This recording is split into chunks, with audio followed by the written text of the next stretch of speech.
اے اللہ کے نبی، مجھ سے بہت بڑا گناہ سرزد ہو گیا ہے، اور میں نے اللہ جل وعلا کی بارگاہ میں توبہ بھی کر لی ہے، آپ دعا کیجئے کہ اللہ جل وعلا میری توبہ قبول فرما لے۔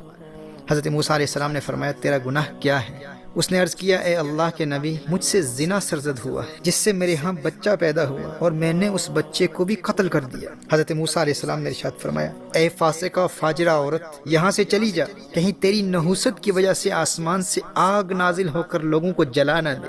محترم احبہ، وہ عورت وہاں سے پریشان ہو کر چلی جاتی ہے، اتنے میں حضرت جبریل امین نازل ہوتے ہیں اور فرماتے ہیں اے موسیٰ علیہ السلام، اللہ جل وعلا ارشاد فرماتا ہے کہ توبہ کرنے والی اس عورت کو آپ نے واپس کیوں بھیج دیا؟ کیا آپ نے اس سے زیادہ برائی والا کوئی نہیں دیکھا؟ حضرت موسیٰ علیہ السلام نے ارشاد فرمایا اے جبریل، اس سے زیادہ شر والا کون ہو سکتا ہے؟ یعنی زنا بھی کیا اور بچے کو قتل بھی کر دیا، اس سے بڑا گنہگار کون ہو سکتا ہے؟ حضرت جبریل امین نے فرمایا اے موسیٰ، اس زنا کرنے والی عورت اور چھوٹے بچے کو قتل کرنے والی عورت سے بھی بڑا گنہگار وہ شخص ہے جو جان بوجھ کر نماز چھوڑتا ہے۔ اللہ اکبر۔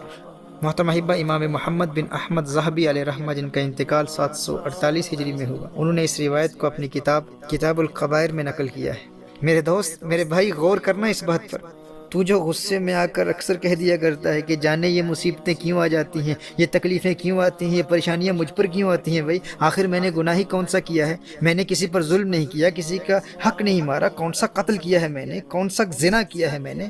ارے نادان، تیری فجر قضا ہو گئی اور تو کہتا ہے تو نے کون سا جرم کیا ہے؟ تو نے غفلت کی وجہ سے عشاء کی نماز قضا کر دی اور پھر بھی کہتا ہے یار میں نے گناہ کون سا کیا، یہ تکلیفیں کیوں آتی ہیں، یہ مصیبتیں کیوں آتی ہیں؟ تیرا اللہ ارشاد فرما رہا ہے اے موسیٰ، زنا کرنے والی عورت اور ایک چھوٹے بچے کو قتل کرنے والی عورت سے بڑا گنہگار آپ نے نہیں دیکھا؟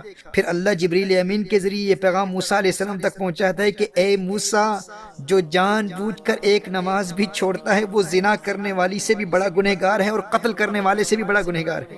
امام راضی علیہ رحمہ نے میرے آقا صلی اللہ علیہ وآلہ وسلم کے دور کی ایک عورت کا بھی ایسا ہی واقعہ نقل فرمایا ہے۔ اس سے بھی یہی جرم ہوا تھا، زنا کا ارتکاب ہو گیا تھا، اس کا خامند کہیں باہر گیا ہوا تھا، اس نے زنا کیا اور جو